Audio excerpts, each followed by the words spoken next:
Probably a good time as we head into a dangerously hot weekend. Just a friendly reminder there, make sure you get the kids and the pets out of the back seat. Check on your neighbors as well, especially if they're elderly, because we are going to get pretty humid here by the time the weekend is over, even though right now, you'd almost say it's just seasonable for this time of year. We've got 86 in Joplin. Chanute, still our clubhouse leader, chiming in at 89, and we'll go 86 as well in Fort Scott, Nevada, and in Miami. We are the recipients of some dry weather. That's not too bad because that really does make a difference as far as what it feels like when you step outside. Even though we have pressed up into the 90s, certainly especially in the western and northern portions of the four states, it could be worse. We could have those triple digits up there like we will by the time we get to Sunday.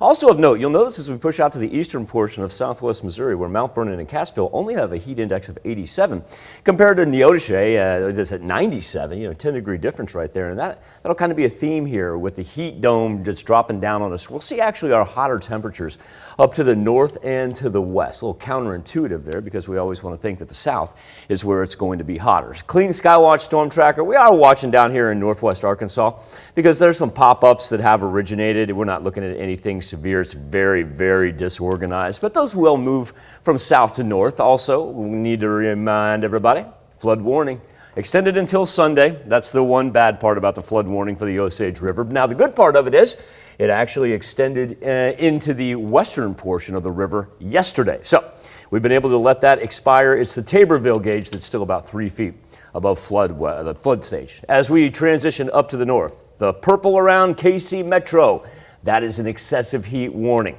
The orange, a heat advisory. So please know, if you've got a weekend trip up there, it is going to be a tad bit stifling, and eventually those advisories are going to filter down to us. And then as Tanya was telling us about earlier, tons of red flag warnings up through Big Sky Country, and that white that you see, a special weather statement because of the smoke from the wildfires. And this gives you an idea of how NASA tracks this.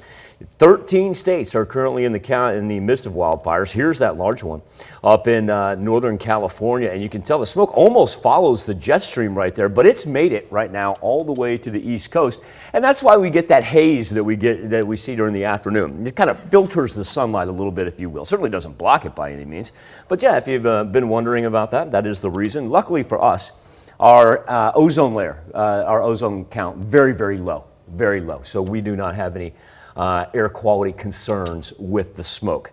And we do have that low pressure system that has now moved into the Atlantic. Keep our eyes on that over the weekend. Still hasn't matured enough to be a named storm, but that's that interesting one that we've been following as it made its way along the Gulf Coast as a low pressure system. And now conditions get a little bit more conducive for that thing to actually become tropical. As we push through Friday, it's really the upper plains. Look at portions of North Dakota, Minnesota, into Wisconsin.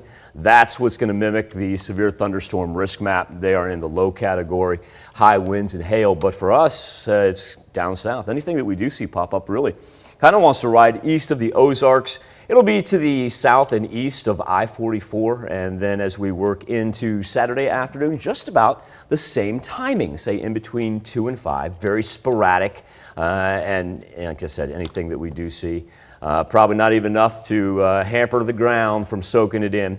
One thing that we do need to prepare for, though, Saturday and Sunday, once those begin to get us into the mid-90s, Tanya, we have no reprieve. We're going to ride those triple-digit heat indices all the way through next week.